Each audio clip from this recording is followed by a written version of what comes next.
emocinio ir materialaus balansas. Moteriams, kurios moka uždirbti pinigus, bet emocinė pusė, emocinis komfortas silpna arba to emocinio komforto visiškai nėra. Su jumis Asta Nova ir pirmiausia pakalbėkime apie tai, kasgi yra mano supratimu, ką aš turiu minty, tas emocinis komfortas, kad mes vienus kitą suprastumėm ir kad būtumėm ant vienos bangos. Emocinis komfortas – tai išjausti, sugebėti jausti įvairiausias būsenas, aukštų vibracijų. Tai yra nesuvaidinti jausmai, nesuvaidintos būsenos. Taip mes galim kartais jausti dirbtinį džiaugsmą, bet galim jausti gilų, ramų, vidinį ir ilgą džiaugsmą. Ne taip, kad trumpas toks pliūpsnis to džiaugsmo. Pasidžiaugi ir vėl po to eini, gyvenkit gyvenai. Bet būti kiekvienoj dienoj, nuolatiniai dienoj ir netgi savo veikloj, kur yra daug atsakomybių, reikia įtampos, būti toj savo giluminiai vidiniai ramybei. Giluminiai vidiniai laimiai. Pasitenkinime savim, savo gyvenimu, savo asmenybę, savo egzistenciją, savo buvimu, veikla, santykiuose, veikloj, bendravime su žmonėm ir kai esat su savim. Va tas visas mūsų emocinis fonas. O paprasčiausia, kaip aš sakau, tau gera gyventi. Kiekvieną mielą dieną. Ir į tai mes einam ir to mes galim išmokti. Ir ypatingai dabar aš vis labiau sutinku jau šiek tiek vyresnio amžiaus moteris, seniau pas mane kažkaip ateidavo jaunesnis, dabar jau ateina tokios jau arti 50, 45, 50. Ir aš labai gerai tas moteris suprantu, todėl kad tai irgi mano amžius yra, kaip mes gyvenam tais sovietiniais laikais, kokiuose mes šeimose buvom, dabar visai pasikeitė laikai, bet visgi mūsų gyvenimo baziniai pagrindai buvo sudėti mūsų vaikystėje, mūsų šeimoje. Ten yra labai daug mūsų tos gyvensenos šaknų. Ir kadangi mūsų ten niekas nemokė ir su mumis ten labai nieks nesielgė labai švelniai pas daugumą, visi mes nedamylėti, trūko dėmesio, taip vieni augom. Ir tada susiformavo tokie dalykai, mes nematėm tarp tėvų daugumoj švelnių jausmų, gražių ten dalykų, švelnių žodžių dauguma negirdėjo, nesakau, yra išimčių, bet pas mus nesusiformavo tas toks fundamentalus dalykas, kad jausmai irgi yra svarbus. Taip, mokyklose psichologijos mūsų nemokė, kaip jaustis, kaip išgyventi savo jausmus irgi nieks nemoko ir mes užaugom patys, suprasdami, kad reikia prisimti atsakomybę ir dabar taip ir gyvenam toliau. Ir šiandieną mes pakalbėsim apie atsakomybę kitaip ir apie savivertę. To, kad aš kalbėdama vis dažniau su moterimis matau, kad tas net ir vyresniam amžiui tas dar likęs toks stiprus savęs kažkokio nepilnavertiškumo. Kaip sako moteris, aš jaučiu, man reikia su savo savivertę padirbėti. Aš jaučiu kažkokią nepakankamai, kažkas vis tiek su manim netvarkoj. Ir žinot, tai kalba moteris, kurios turi savo, gan kaip pasakyti, tokias, ir savo verslus, ir yra savarankiškai dirbančios, ir su išsilavinimais. Taip ir daugiau, kaip aš matau, ypatingai pas tas moteris, kurios dirba tokį darbą atsakingą. Ir mes šiandien labai įdomiai pakalbėsim, kad jūs pamatytumėt netgi, kodėl yra tam daugiau dalykų. Dabar taip yra tokios specialybės, teisiniai dalykai, advokatės, kitokius dokumentus reikia tvarkyti ar ne, karjeroj yra moteris, kurios dirba irgi vadovaujančiuose postuose. Ta prasme, nuo tavęs priklauso kompanijos, ne tai kad likimas, bet vis tiek kitų žmonių irgi priklauso labai nuo tavęs. Ta prasme, kai tu daug prisiėmė atsakomybės ir gydytojai ateina, sako, taip, mano irgi darbas yra labai atsakingas, žmogaus sveikata. Ir visokie kitokie, ir marketingai, ir pardavimai, ir yra daugybė kitų žmonių specialybių, ta prasme. Ir čia netgi ne visai nuo to priklauso, bet vis tiek, kitur gal galim kažko tai nedažiūrėti, kažką gal ten intuityviai padaryti, bet aš, pavyzdžiui, pati dirbu notarės sekretorė 3 metus ir žinau, ant kiek reikia susikaupti, kai kiekvieną raidę turi labai aiškiai parašyti, kai turi žinoti įstatymus, kai tu nesugalvosi, kaip sako, iš lempos, tu turi pagal įstatymus padaryti ir tada tu nori, nenori, tikrai turi labai labai stipriai susikaupti. Ir kada dirba įtemptai mūsų loginis protas, tada mūsų jausmai dar jau ir taip užblokuoti, jau ir taip mes nemokam tų jausmų labai išreikšti ir išgyventi, tų būsenų aukštesniųjų. Taip aš nekalbu apie tuos dalykus ten, kai yra proveržiai kažkokių ten negatyvių emocijų, bet vat išgyventi tos pozityvius jausmus mes ir taip nemokam. O dar, kai loginis blokuoja mūsų jauseną, tada dar yra sunkiau. Dabar lygiai taip pat irgi moterims, dabar yra tokia, mes gyvenam tikrai labai didelių permainų laikotarpiu, nes kaip ten ir bebūtų, tos permainos jos visada vyko, evoliucionuojam, evoliucija visą laiką vyko. Ir dabar šių dienų moteriai aplinkui visi kalba apie savirealizaciją. Tai va dar yra irgi tokių moterų, kurios nori persikvalifikuoti, iš karjeros jų pradėti dirbti savo. Ir irgi yra labai daug atsakomybių. Todėl, kad taip dauguma yra, nepaslaptis, kad daug moterų, ir aš matau, kad tikrai yra tokių šaunių, jautrių, gražių moterų, tikrai yra labai daugumoj, išsituokę. Santuokos pirmosios nebuvo tvarkoj. Ir tada moteris lieka viena su vaikais ir jai jau ir persikvalifikuoti norėtųsi. Taip, ir gyventi pačiai dar norisi, ir gražiai atrodyti, ir vaikus norisi, kaip pasakyti, neskriausti vaikų. Ir namų gražių norisi. Ir tada kaip susidėlioti tas visas atsakomybės, kaip susidėlioti tą laiką. Ir žiūrėkit, kadangi pas mus jau iš prigimties ta atsakomybė yra neteisingai formuota, ir plus neteisingai yra formuota praktiškai visų mūsų savivertė, mes turim du tokius komponentus, apie ką šiandieną ir kalbėsim, kas įtakotų mūsų tą emocinį komfortą. Tai yra mūsų savivertė, kaip mes save pačios vertiname kitų žmonių atžvilgiu. Ir atsakomybė. Ir dabar, ką aš matau labai tokia tipiška, ir tai yra mano pačios išgyventa. Mes ir taip jau gimėm šiame įsikūnijime moterimis. Kaip ten bebūtų, moters vis tiek yra prigimtis. Aš nesakau, kad tik tai tokia mūsų prigimtis, nes mūsų kita prigimtis irgi jinai yra, nereikia to ignoruoti. Nes jeigu kol mes žiūrim, kad moteris tai tik tai moteriška energija, viskas turi būti bla bla bla, rožiniai debesėliai, tai irgi yra iliuzija. Nes moteris savy, jinai turi ir vyriškos, ir moteriškos energijos lygiai taip pat kaip ir vyras. Tik tai tos energijos yra atsakingos už skirtingus dalykus ir skirtingai jaučiamės, kai mes jas išgyvenam. Todėl mes kalbam, bet mes kalbam vis tiek, moteris nuo vyro skiriasi ir jos prigimtis vis tiek yra mergaitiška ir moteriška. Ir norisi kažkokių ir blizgučių, ir kažkokių moteriškų dalykėlių, nuo to nepabėgsi.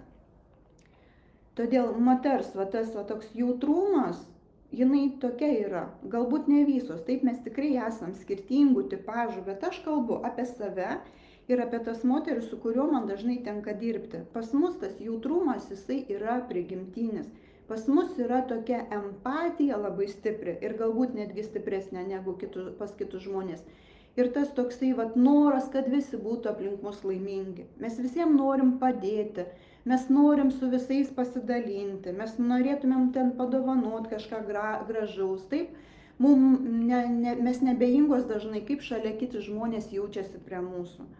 Ir dabar žiūrėkit, tas mūsų toksai, jeigu taip galim netgi pasakyti, gal, jeigu jūs savyje atrasit, gal tai ir nėra hiper toks jautrumas, tokia empatija, ar ne, tokia aš kartais sakau, netgi mes turim tokią prigimtį, hiperempatiją. Ir tada, kai mes taip gyvenam, mes priemam, kad taip, tai yra, aš tokia esu, tai yra mano toks charakteris, o kartais mes tiesiog gyvenam iš tos inercijos, kaip aš sakau, automatiškai ir mums atrodo, aš tokia esu.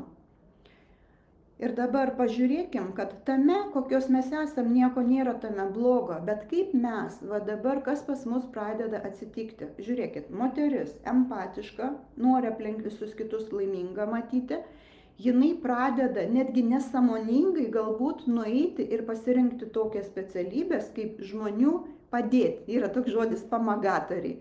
Ta prasme, padėti žmonėms. Ir mes einam tada, vat yra dabar ir naujas tokios, nu, kaip pasakyti, ir su vidiniais dalykais dirbančios, ir psichologės tame, mokytojas irgi tą irgi papuola, ir kitos moteris, taip, nes padėti galim ir per grožį kažkokius dalykus daryti, nu, įvairiausiais būdais. Todėl, jeigu aš kažkurios iš jūsų nepaminėjau, tai merginos, nu, jeigu jūs jaučiat, kad mes kalbame apie jūs, tai ir apie jūs. Ta prasme, tai gali būti visokių tų specialybių, tiesiog man dabar taip neateina. Nes paskutinę savaitę vat, su teisininkėm, nu, su gydytoja, mokytojam bendravau, tai man kažkaip va, taip ir užsifiksavo labai. Bet ir visos kitos, taip, net jeigu ir jūs dirbat visiškai šiuo metu gal ir kitokį darbą, bet jeigu jūs jaučiate tą empatiją kitiems žmonėms, taip, tas noras dalintis, matyti, kad šalia tavęs kiti, jeigu jūs nemėgstančios eiti į konfliktą, geriau dažniau nutylit, atsitraukėt, nedalyvaujat, santykių nesiaiškinat, ar ne? Nesinorit kitų žmonių, kaip pasakyti, įžeisti, įskaudinti. Tai va žiūrėkit tada, kaip būna, mes tada pradedam gyventi va taip. Ir specialybės tokias dažnai atsakingas pasirenkame. Ir pradedam padėti žmonėm. Ir tada, kaip mūsų tipiškai atrodo gyvensena, mes save išdalinam per daug. Mes einam ir atiduodam kitiems žmonėms ir savo klientams. Taip, klientai norisi ir žodį laikyti. Ir laiku savo išpildyti pažadus, ar ne, ten įvykdyti kažkokius užduotis arba įvykdyti, kaip čia pasakyti, nu, mūsų susitarimus, paslaugas atlikti laiku, ar ne. Norisi, nu, ką pažadėjau, tą padariau. Tai yra irgi dažnai matau, kad tai žmonės tokie žodžio žmonės, kuriuom galima pasitikėti, ar ne. Toliau tokios moteris irgi negaili savęs, nes jos irgi nori, kad kokybė būtų svarbi žmogui, ar ne, ką prižadėjau, vat gerai atlikti, ne bet kaip, ne kaip su vištos koja, net mestinai. Ką aš matau, kad tokios moteris irgi pasižymi tokiu natūraliai, tokiu įgimtų kruopštumu, vat jom irgi svarbu yra padaryti. Ir tai yra labai gražus dalykai, bet kaip va šitie dalykai pradeda netarnauti mums, kai mūsų vertė yra ir atsakomybė nukreipta į išorę. Va taip, kai mes einam dėl visų kitų, mums atrodo, kad tai normalu. Mes duodam nuolaidas, mes sutinkam ir šeštadienį, ir sekmadienį padirbti, nors kartais tikrai pačios esam pervargę. Taip iš dalies atrodo, nu, pinigai, klientai, o kartais tiesiog nenorisi būti, atstumti kliento, taip, o jeigu dar jis ir daugybę metų su mumis draugauja ir taip ir pas mus yra klientas, tada tu nori, nenori per galvą vertiesi, todėl kad va tam, kad tų klientų, nu, kaip pasakyti, nepamesti, tam, kad išlikti tame gerame santykėje. Ir viskas tas yra labai gražu ir empatiška ir sveikintina, bet reikia matyti, kad mes pradedam taip gyvendamos eiti jau į nuostolį savo. Per išeiginės dirbam, prisitaikom, dirbam vakarais. Taip yra tokių dalykų, vat man irgi viena klientė sakė, pas mane sesijos yra vakarais. Pas kitą yra irgi pamokos vaikams vakarais. Ir vakare aš jau turiu su savo vaikais, norisi su vyru būti, o aš nuo šeimos turiu vesti, turiu dirbti. Ta prasme, mes einam prieš save. Taip ir mums atrodo normalu. Dabar žiūrėkim, kas yra po tuo. Tai yra labai mūsų svarbus dalykai. Mes fokusuojame savo vatą. Mes darom nesąmoningai taip elgiamės. Išgirskit mane ir pajauskit. Kodėl žmogus va taip elgiasi? Visų pirma, kaip sakau, automatiškai nežino, kitaip nemoka, o kartais ir net neišdrįsta elgtis kitaip. Nes iš tikrųjų galima būti labai gerų ekspertų. Galim būti, kaip pasakyti, ir išlaikyti su klientais draugišką ir gilų ryšį artimą ir uždirbti gerus pinigus, dirbant savo patogiu laiku ir grafiku. Pasirenkant tuos žmonės, su kuriais tau dirbti yra komfortas, vidinis va toks atsakas. Taip, kodėl aš sakau, kodėl į mano programą Auksinė gausos formulė yra atranka. Todėl, kad aš noriu, kad ateitų tie žmonės, su kuriais man būtų įdomu ir komfortiška bendrauti. Nu, nepaslaptis, vis tiek yra žmonės dar, kaip pasakyti, gyvena senuose savo įpročiuose, senuose savo elgsenuose, kai mėgsta kaltinti kitus, kai visą laiką kiti yra kalti. Nu, pavyzdžiui, aš savo erdvėje nenoriu laikyti tokių žmonių. Aš noriu, kad ateitų jų žmonės tie, kurie mokosi kitų nekaltinti, tie, kurie supranta, kad daug kas gyvenime priklauso nuo manęs ir todėl ne kiti kalti, kad pas juos va tokia kaina, kad pas juos va tokiom dienom programa vyksta arba dar kažkas ar ne, kažkas nepatinka. Tai aš noriu, kad ateitų pas mane žmonės, su kuriais man būtų komfortiška dirbti ir dėl to yra paraiška. Pavyzdžiui, ar ne? O lygiai taip pat, kodėl pas mane yra investicija į programą didesnė? Todėl, kad aš žinau, kad man reikia daug laiko pasiruošti, todėl, kad aš pati daugybę pinigų investavau į savo verslo apmokymus. Taip, todėl, kad aš esu versle jau 20 metų. Taip, 20 metų esu versle, turiu savo mentorius, einu į nuolatinius verslo mokymuosius, turiu savo mentorius, todėl kad verslas tavo irgi priklauso nuo psichologinių dalykų. Mano emocinis komfortas irgi priklauso nuo visų dalykų, todėl ir aš lygiai taip pat kaip ir jūs mokusi gyventi. Ir todėl, kad aš žinau, kad tai yra mano daugybę metų paskirta tam, kad aš pati daug investavau ir taip mano programos yra investicijos daug didesnės negu kažkas pardavinėja kursus. Tuo labiau tai yra transformacinė programa, kurioje yra daugybė kursų sudėtų. Todėl taip irgi tai yra rizika kažkam tai nepatikti, neįtikti. Bet kadangi mano savivertė yra nukreipta ne į išorę, nuo to, ką apie mane galvos, ką apie mane kalbės, ar man pritars, ar aš patiksiu, ar mane mylės, todėl kad mano yra į vidų nukreipta savivertė, ir yra jinai pradirbta, todėl man tokie dalykai, kas kažkam kažkur netiks, man jie yra, kaip pasakyti, manęs jie neįtakoja. Aš žinau ir ieškau komforto, kaip dirbti man. Ir aš taip pat moku savo klientę savo programoje ir individualiame darbe.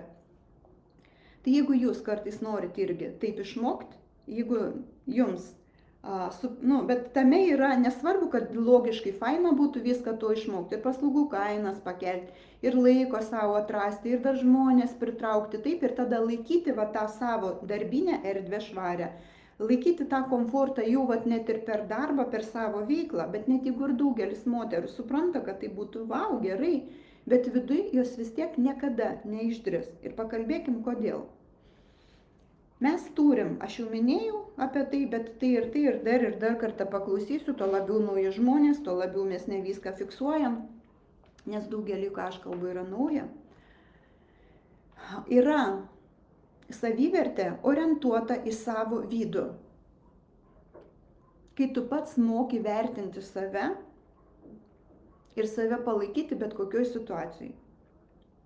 Bet kadangi pas mus yra daug vidinių įvairiausių programų mumise, kurios formavo mūsų pasaulėžiūrą, į žmonės, į save, mūsų tikėsena, o tikėsena yra be galo svarbi tokia konstrukcija, taip, todėl, kad jeigu aš tikiu tuo, o tu ateini ir man sakai kitaip, oi, kaip mes nenorim sutikti, mūsų loginis ego, tas dualusis protas, jisai nenori. Nenori, todėl kad yra tikėjimas ir aš tuo tikiu ir aš nieko nekeisiu. Bet tie, kurie keičia, tie išmoksta. Ir dabar žiūrėkim, kodėl mums taip yra nepriimtina ir dauguma su tuo nesusitvarko arba jiems tai yra baisu. Todėl, kad, dar kartą, mes gimstam ir mes turim prigimtinius poreikius.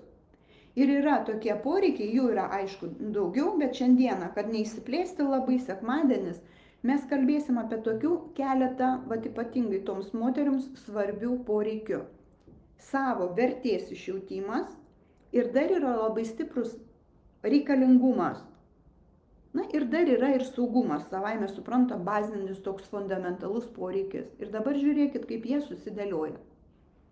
Todėl, kad mes pasąmoningai šitam pasauliu norim būti saugius, veikloj irgi saugumas egzistuoja, todėl kad nuo saugumo priklauso nuo klientų bendravimo, priklauso mano pinigai ir įsivaizduojamas saugumas. Lygiai taip pat ir šeimoje, ir su kitais žmonėms bendraujant. Toliau mūsų svarba. Kokybė, taip kaip aš atlieku tas pinigai, klientai, mano bendrai visas įvaizdis, eksperto vardas, ar ne, už kurį mes norim pakovoti ir siekiam, ir mokėmės, ir dirbam, taip, Savaime suprantama, jis irgi mums yra svarbus. Ir tai yra teisingas požiūris, bet tai yra tik tai išoriniai dalykai. Bet mūsų viduje yra poreikiai, kurių per išorę mes nepajausim ir neišgyvensim. Net kartais mums taip atrodo, kad mes išoriai tą gaunam, bet tai yra tik tai todėl, kad tai mes laikinai tą gaunam, ar ne, bet iš tikrųjų mūsų vidiniai poreikiai nėra patenkinti, nes mes turim juos patenkinti, mokytis iš vidaus.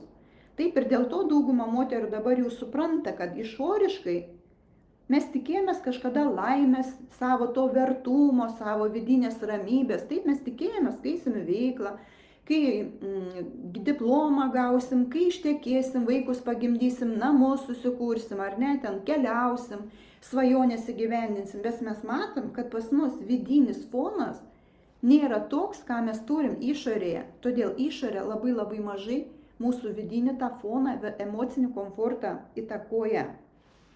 Ir dabar, kadangi poreikiai yra vidiniai, o mes juos bandom kažkur per išorę patenkinti, jie nepatenkinami.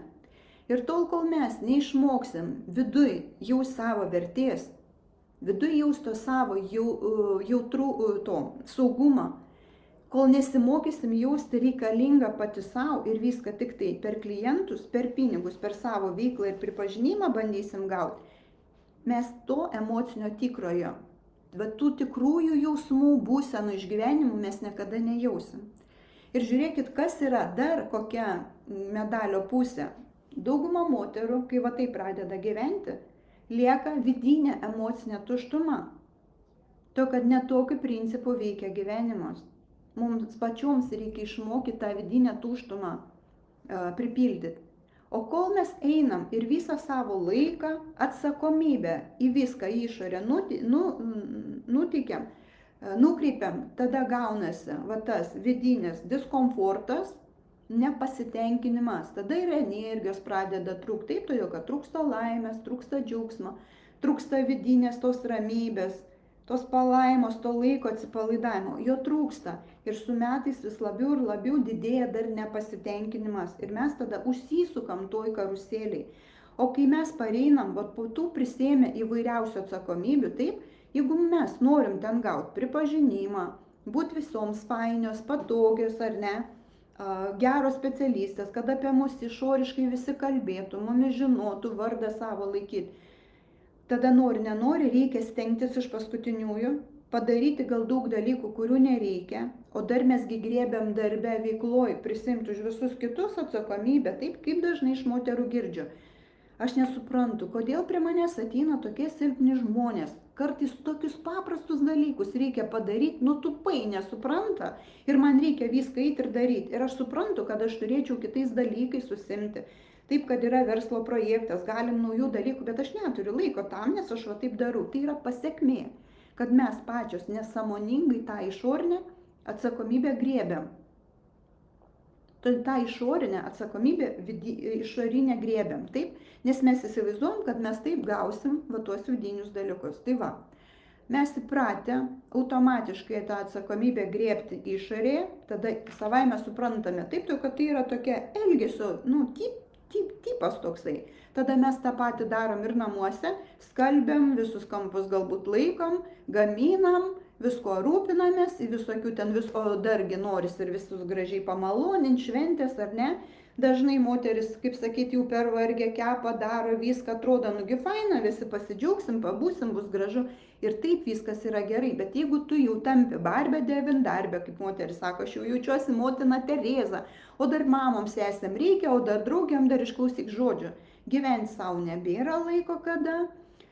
Kiek tada daug moterų negyvenina savo svajonę. Taip sako, va noriu sodybos, noriu gal namą naują statyti, būtą remontas, kiek metų reikėtų, ar ten sodą kažkokį gėlyną susitvarkyti, ar daugiau keliauti, ar pažiemoti, ar galų galę susitikti su draugais, su draugė lengviau pasėdėti. Nėra laiko tam, nėra kada, nes arba kai tu viską prisėmi, tada tu grįžti ir noris nors kojas išties, nors kažkiek tai pačylint, dėl savęs pabūti. Tai va žiūrėkit. O dar yra tokių moterų, kurios nori ir kitą veiklą pakeisti. O kada? laiko ir taip jų nespėju. Tai va žiūrėkit, mūsų va tokia gyvensena ir va toks, kai mes vadinam, kad čia yra ale mūsų charakteris, iš tikrųjų yra toks mūsų įprastinis elgesys. Ir taip savaime jisai yra įtakotas va tų vidinių mūsų programų, kurios susiformavo vaikystėje. Ir tai yra nusėdę mūsų, kaip sakyti, pasąmonėje, mes jų nematom, mes gyvenam su jum, ten yra labai tokių daug dalykų. Ir patys mes to nesuprantam. Nesuprantam, kad pačios prisiemam per daug, o dar kontrolė įsijungia. Va ta savivertė užmažinta, ar ne? Tai kad jeigu pas mus savivertė yra viskas tvarkoj, mes labai daug dalykų galėtumėm leisti savo nebedaryti. Mums nebereikėtų būti tokioms už viską atsakingom.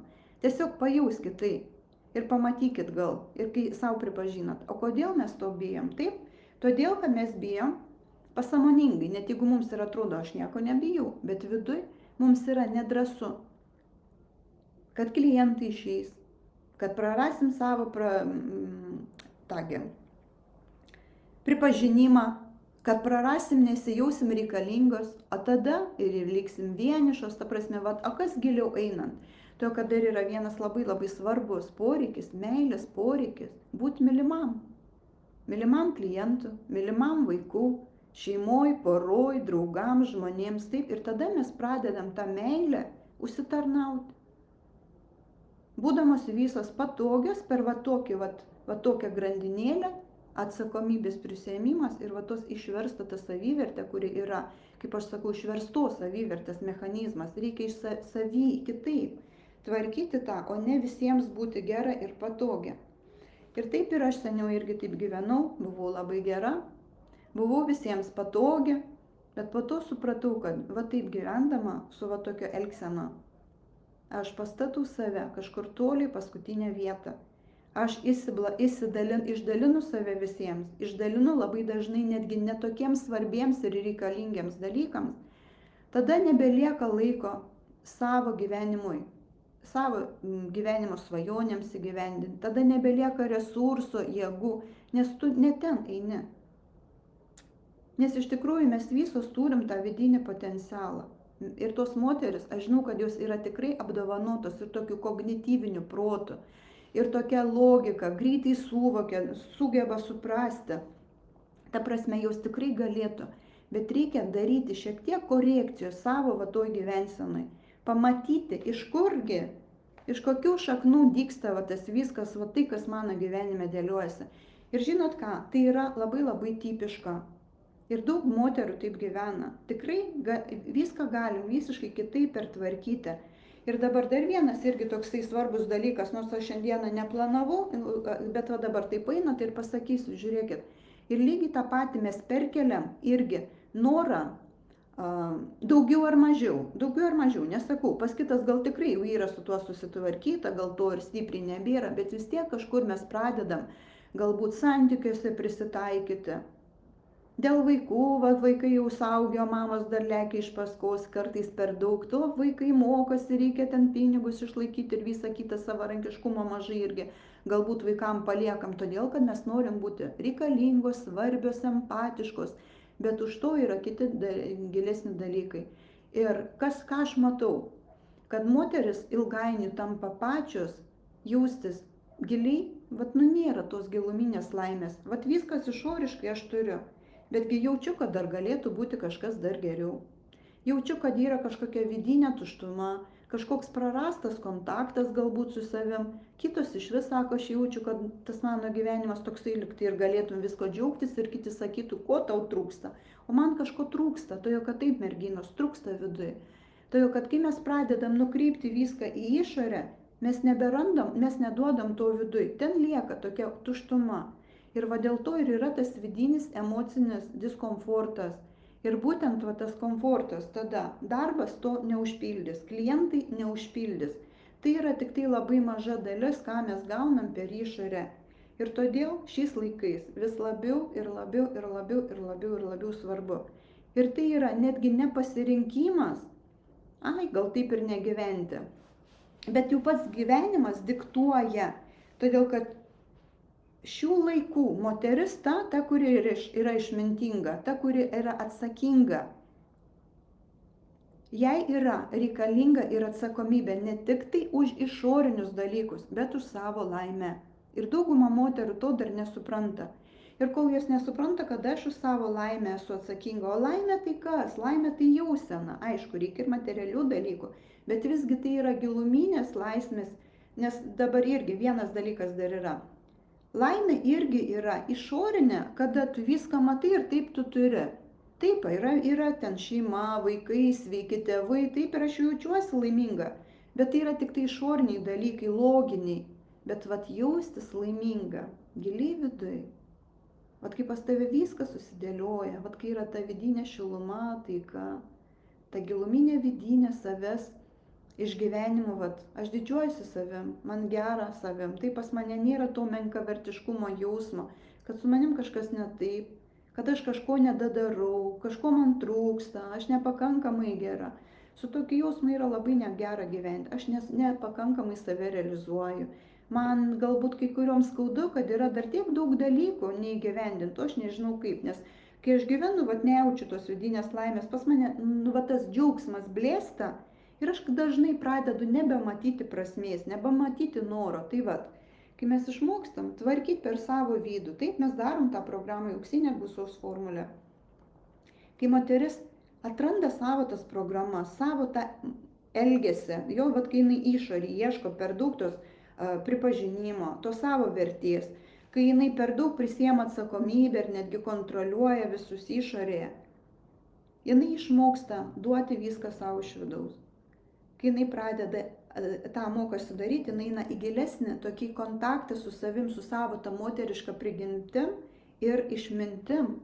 Todėl, kad tada, kai mes gyvenam jausenai, va tokioj, kaip aš kalbėjau, taip tu gyveni tose vibracijose, tai yra aukštos vibracijos, tai yra tavo meilė, vidinė giluminė ramybė, pasitenkinimas, taika su savim, pagarba savo.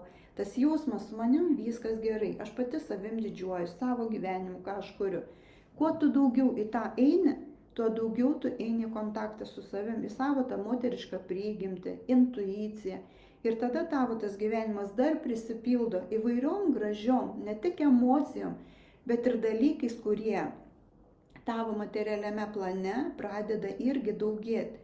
Ta prasme, va tos tokios, va kaip aš sakau, gausos principų, emocinė gausa ir materiali gausa. Ir tai vat kada moteris moka va tame balanse gyventi. Ir tai yra labai svarbu. Tai yra va ta savivertė, atsakomybė. Ir tas balansas yra giluminės, tokios gilios laimės pagrindas. Ir savivertė įtakoja kiekvieną jūsų gyvenimo sritį. Ir santykiuose poroj su vyru, ir su vaikais, ir su kitom moterim, ir su klientais, ir jūsų versle, ir jūsų pozicijoje sociume, kokią jūs užimat, ir savaime suprantama tiesiogiai su jūsų pinigais. Tai va, ir kai mano klientis išmoksta tą savivertę savy, kaip sakau, aš netgi išpakuoti, atrasti, sustiprinti, jų gyvenime viskas taip gražiai dėliojasi, toks gražus paveikslas. Atsiranda, moteris vėl ima švitėti, moteris ima džiaugtis, jaustis laiminga. Ir iš tos būsenos jinai dirba lengvai, be streso. Nebereikia tiek daug klientų, galim ir šiek tiek savo paslaugų kainas pakelti, darbą susidėlioti taip, kaip tau yra patogus. Ir jaustis iš tikrųjų laiminga. Va taip pripildyti savo gyvenimą. Tai vat, moteris, aš tą šiandien ir norėjau jums parodyti, kad tol, kol jūs viską norėsit išorėje ir griebsit už visus atsakinga, mūsų atsakomybė ir savivertė turėtų eiti į savo vidų ir tai yra už savo laimę. Nebelaukti, kol vyras mus darys laimingą, kol klientai mus pripažins, kol klientai mus įvertins. Pirmiausia, mes einam savęs pripažinti, pirmiausia, mes mokame savo tą giluminę vertę rasti. Bet tam, kad ją rasti, reikia praeiti va tą sluoksnį, va tos giluminės transformacijos, ne knygos, ne laivų klausytis, bet tikrai praktiškai pradirbti. Pradirbti, kur ten pas mane formavosi tas nuvertimas giluminis, kur ten toj pasąmoniniai programai liko, o gal ir karminiuose dalykuose. Susitvarkyti su tuo ir gyventi savęs vertą gyvenimą. O tokioj emociniai ir materialioj, gausoj, pilnatvėj ir balansė gražiam. Ir aš jums visoms labai linkiu taip išmokti gyventi. Todėl, kad pasaulis ir kiekviena diena gali būti labai graži. Bet mums reikia tą savo programą susitvarkyti ir išeiti iš tos kančios, sunkumo programų, kažkokių nuoskaudų, savęs nedavertinimo, kur ten mūsų kažkas nedamylėja. Reikia mokytis ir tapti atsakinga už viską, duoti savo tai. Ir yra šiais laikais įrankių, yra vidiniam darbui, yra programų ir mano programa transformacinė tik 3 mėnesiai. Ir moteris visiškai kitokios išeina, net ir tų nereikia. Jau po pirmojo pokalbio moteris jau visiškai kitaip pradeda jaustis, tiesiog gražu žiūrėti jų veidus. Kai veidai, to kad kol jūs gyvenate įtampoje, tame nuovargė, tas veidas visas, ta būsena jūsų, viskas yra visiškai, kaip pasakyti, kitokia. Ir kai matai, kai moteris dėliojasi viską tavo akyse, tiesiog vienoje sesijoje, tai matai tiesiog kaip moteris jau tada pradeda pražysti. Todėl aš labai, kaip sakau, tos, kurios jaučiat viduminę poreikį, dabar yra galimybė, dabar yra atviras durys ir galim užpildyti paraišką. Aš buvau įklijavusi, bet dabar dar kartelį klijuosi. Tai va, iki antradienio vakaro aš jūsų laukiu ir jūsų paraiškau. Ir pas mus yra labai šaunių, nuoširdžių, jautrių moterų grupė, išmintingų, eksperčių šaunių. Ir jeigu jūs norit ją prisijungti į mūsų tą komandą ir kartu praeiti ir greitai, ir saugiai tą vidinę transformaciją ir svarbiausia, komfortiškai.